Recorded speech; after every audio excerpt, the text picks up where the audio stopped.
Hari ni nak pasang lampu downlight dekat tandas ni, tak ada lampu lagi.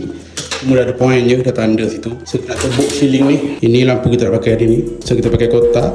Nampak kotak ni, tebuk satu lubang, letak paku. Ni batu ukur, setengah dia, setengah. Buat kita satu lubang. Lepas tu kau tekan paku ni dekat point dia. Kau tekan, ambil pen, letak sini, pusing. Nampak?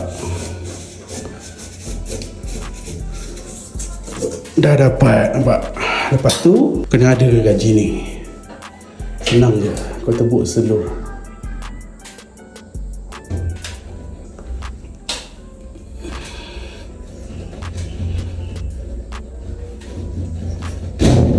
Tu gaji lah.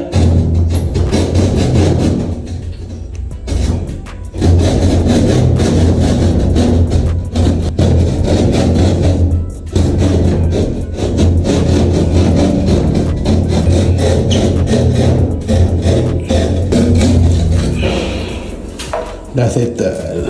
Jom kita try letak.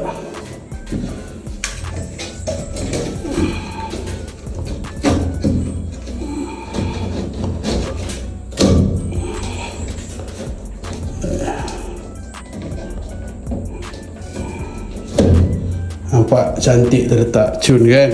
Kalau kau nak aku ajar cara sambung wiring dia, kau komen kat bawah.